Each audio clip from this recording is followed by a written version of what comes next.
Le président Macron ne dit pas la vérité. La France et l'Europe ne sont pas les cibles de la Russie. Voici une puissance qui s'est permise de mettre littéralement en liste rouge les esprits libres, les intellectuels panafricanistes, et qui vient parler de la Russie, quoi. Alors qu'à quelques centaines de kilomètres de votre capitale, la guerre d'agression déclenchée par la Russie contre l'Ukraine continue de sévir, il est également ici essentiel de rappeler que l'intégration européenne est pour la Moldavie un choix clair en faveur de la paix et du droit. La propagande du Kremlin nous explique que les Européens souhaitent prolonger la guerre et que l'Union européenne opprime les peuples. Ce sont des mensonges. Contrairement à la Russie, l'Union européenne ne menace personne et elle respecte la souveraineté de chacun. La Russie, menace potentielle. Là, on retrouve dans la bouche du président Macron un langage qui correspond exactement à la doctrine du preventive war dans la terminologie américaine. C'est quoi le preventive war? C'est une doctrine élaborée sous Zbigniew Brzezinski dans les années 80 et notamment qui a commencé à être mise en œuvre par Ronald Reagan, selon laquelle tout pays qui aurait l'intention de près ou de loin d'attaquer les États-Unis doit être attaqué par anticipation. Avant même que ce pays n'ait posé un acte hostile, il faut l'attaquer. C'est la doctrine de la guerre préventive. Quand Emmanuel Macron dit que la Russie est une menace potentielle, il indique que la Russie est potentiellement prête à faire la guerre contre la France et que par conséquent la France doit se mettre en économie de guerre, en posture de guerre contre la Russie. Autrement dit, il prédéclare en quelque sorte la guerre à la Russie en partant du principe que la Russie pourrait faire la guerre à la France. Il applique donc à la Russie la fameuse doctrine américaine du preventive war, la guerre préventive. Démission d'Emmanuel Macron, on vous a posé la question justement et selon notre sondage IFOP, 68% d'entre vous y sont favorables. Qu'il n'y a qu'une seule possibilité pour sortir de cette impasse politique dans laquelle nous sommes, c'est d'en revenir aux urnes, c'est de se rendre devant le peuple français et c'est qu'Emmanuel Macron entende aujourd'hui ce blocage institutionnel qu'il a lui-même suscité et qu'il prononce soit la dissolution de l'Assemblée nationale, soit évidemment qu'il remette sa démission et qu'une nouvelle élection présidentielle puisse permettre aux Français de se choisir un cap pour le pays. Quand un président sent que le pays lui échappe et qu'il y a une distorsion entre lui et son peuple, il s'en va. C'est le président. Vous voyez bien l'état du pays. Il n'y a plus d'obéissance, d'assentiment. Vous ne savez plus prévenir, vous ne savez plus réconforter. Alors, il faut partir. L'océan vous attend. En fait, vous n'êtes plus dans la fonction. C'est la fin. Il faut partir. Prédateur, c'est un mot qui déplaît fortement à Moscou. Sachez-le. C'est dans ce contexte où la France est en première ligne avec l'Angleterre, avec l'Allemagne. On suivra la conférence de presse d'Emmanuel Macron et Friedrich Merz à partir de 15h30 pour construire une réponse franco-allemande face à l'agression russe. Il y a cette riposte du Kremlin aujourd'hui. Le Kremlin qui n'a pas du tout apprécié les propos du chef de l'État. Chez Darius Rojban, il y a une dizaine de jours, Emmanuel Macron avait dit « Poutine est un ogre à nos portes, un prédateur qui ne veut pas la paix ». Eh bien voilà ce que répond la porte-parole de la diplomatie russe aujourd'hui. Ces propos dépassent les limites, non seulement du raisonnable, mais aussi de la décence, devenant des insultes vulgaires à l'égard de la Russie et de son peuple. Le président Macron ne dit pas la vérité. La France et l'Europe ne sont pas les cibles de la Russie. La Russie ne veut pas devenir propriétaire du continent européen. Elle a simplement demandé à l'OTAN d'arrêter de faire avancer son infrastructure militaire à ses portes. Et elle a tracé sa ligne rouge en Ukraine, en disant « Halte là, vous ne passerez pas, halte là ». C'est ce que la Russie a dit. Mais si le président Emmanuel Macron ne dit pas la vérité à propos de la Russie, mais de qui parle-t-il? Alors, on va faire un exercice inverse. On va faire l'hypothèse qu'en fait, le président Macron parle de la France elle-même. Et on va essayer de voir si cela correspond à l'action de la France. Si les mots du président Macron, on enlève le mot Russie, on lui redonne la parole. Et chaque fois, on va faire une phrase en mettant France à la place de Russie.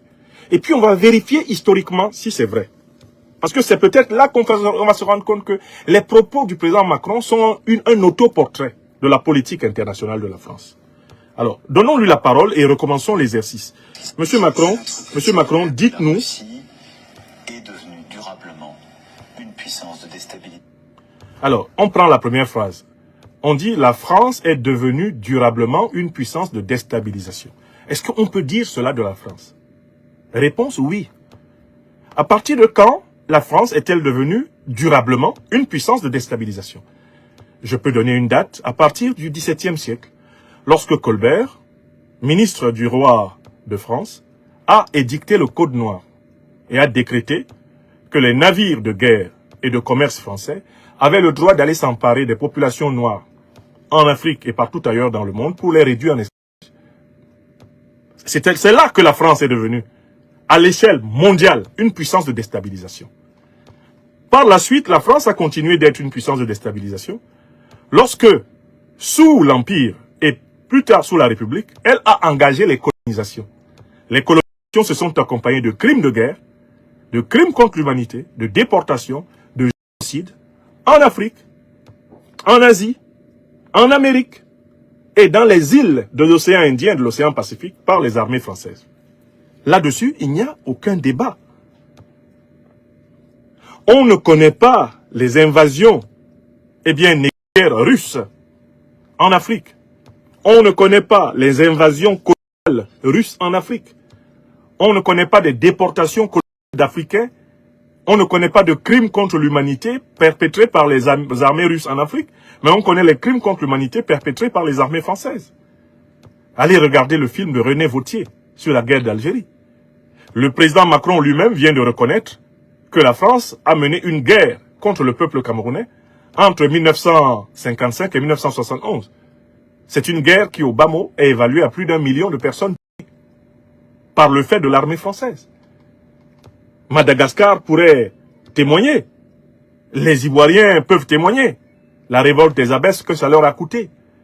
On peut repartir étudier les massacres français, au Tchad, au Niger, au Bénin, au Togo, les massacres français en Côte d'Ivoire, les massacres français au Sénégal. Il n'y a pas une seule terre d'Afrique dite francophone qui n'est pas connue de massacres français. Allez étudier la guerre du Congo-Wara entre 1928 et 1931 dans l'actuel territoire de la République centrafricaine qui a été magistralement étudié par le grand historien Raphaël Nsabakomada Yakoma. Donc, c'est-à-dire que lui, quand il veut parler d'une puissance qui est spécialisée dans la déstabilisation, il oublie les 100 coups d'État militaires perpétrés par les services français au XXe et XXIe siècle en Afrique. Il oublie tout ça. Et pendant qu'on en parle, il y a un officier français qui est arrêté au Mali dans le cadre d'un complot contre la sûreté de l'État malien en 2025. Combien d'officiers russes ont été arrêtés en Afrique dans des manœuvres de déstabilisation contre un régime africain? Combien? Dans l'histoire, combien de coups d'État fomentés par la Russie ont été perpétrés en Afrique? Avec des preuves tangibles comme les coups d'État français. Combien? Donc, on se rend compte qu'en fait, la notion de déstabilisation correspond à la description de la France elle-même. Non, c'est la France. C'est la France. C'est la France qui joue sa propre survie. Parce que la puissance française a été conçue sur le principe de l'exploitation indéfinie de l'Afrique. C'est en ce sens que le président Macron avait dit que l'Afrique est l'avenir de la France, l'avenir de l'Europe. Il entendait par là que l'avenir de la France et de l'Europe était suspendu à l'exploitation privilégiée de l'Afrique. Quand on regarde l'économie française, sur les 600 dernières années, elle a été construite sur quoi? D'abord la traite, par la suite l'exploitation des territoires coloniaux. Et de ce qu'on appelle aujourd'hui les territoires d'outre-mer, les départements d'outre-mer. L'industrie française a été approvisionnée abondamment tout au long du XXe siècle par des matières premières gratuites qui venaient d'Afrique et qui venaient des dom-toms. Si on a en France aujourd'hui une réserve d'or formidable, c'est précisément en raison de ce passé, de ce passif colonial. Les réserves de change de la Banque de France sont largement constituées des réserves des 15 pays africains restés arnaqués par le franc CFA. Donc, s'il y a un pays qui joue sa survie aujourd'hui, c'est la France, parce que c'est elle qui n'a pas anticipé la transformation de son modèle d'économie politique. Les dirigeants de la Ve République ont grandi avec le dogme qu'ils auraient toujours la possibilité d'exploiter l'Afrique pour renflouer les caisses vides de la France. Maintenant que des gouvernements souverainistes émergent en Afrique, cela complique l'équation française et cela se traduit par une crise économique aiguë, une crise financière, une crise budgétaire et bientôt une crise politique explosive. Si la France est en crise, c'est précisément parce qu'elle a perdu, elle est en train de perdre sa vache à lait, l'Afrique. Voilà la vérité. Le président Macron décrit la France en faisant semblant de décrire la Russie. C'est la France qu'il décrit, qui entre maintenant en période de survie parce qu'elle est en train de perdre sa position privilégiée, ses monopoles sur l'Afrique dite francophone. Elle n'a pas été capable de concevoir sa puissance sans une exploitation injuste de ses anciennes colonies et territoires sous tutelle. Maintenant, ces colonies et ces territoires sous tutelle s'arrachent de force, eh bien, à la main féroce de la France, qui se retrouve prise au dépourvu. C'est l'histoire de la cigale et de la fourmi, racontée par Jean de La Fontaine. C'est exactement cette histoire. Ayant été imprévoyante, eh bien, la puissance française se retrouve au dépourvu. Elle n'avait pas prévu que l'uranium nigérien ne continuerait pas à être gratuit. Elle n'avait pas prévu que le pétrole du Gabon, du Cameroun, d'Angola, le pétrole d'Algérie, le gaz, etc. ne serait pas plus gratuit. Elle n'avait pas prévu tout ça. Ils n'avaient pas prévu que bientôt il sera difficile de s'approvisionner comme ça tranquillement en manganèse, en cobalt, en fer, en aluminium, que ça serait difficile. C'est devenu difficile. Et ils n'avaient pas prévu de solution alternative. Et voilà comment on se retrouve au rouge. L'économie française est au rouge. Parce que la vache à lait a séché ses pistes. Mais qui a besoin de continuer de manger? C'est le néocolonialisme français. Ce sont les monopoles de Bouygues, de Bolloré, d'Orange, de Total, Énergie. Ce sont tous ces monopoles-là qui alimentent la France.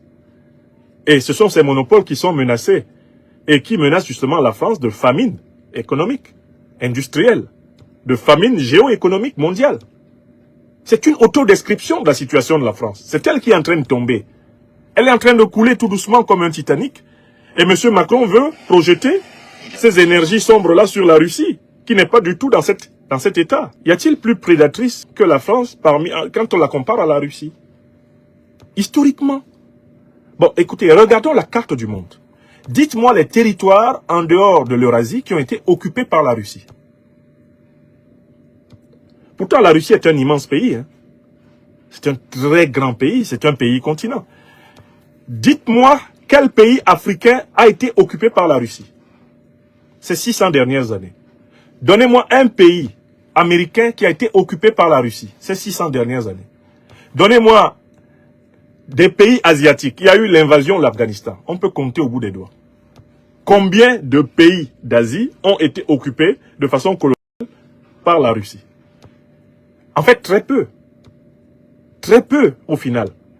Si on compte l'Afghanistan, si on compte relativement l'Ukraine à partir de 2022, ce sont des exceptions qui confirment la règle. À savoir que l'État russe est puissant et il est installé sur son hinterland. Mais regardons la boulimie française envers les terres des autres continents. La France s'était lancée sur les terres africaines. Oui ou non?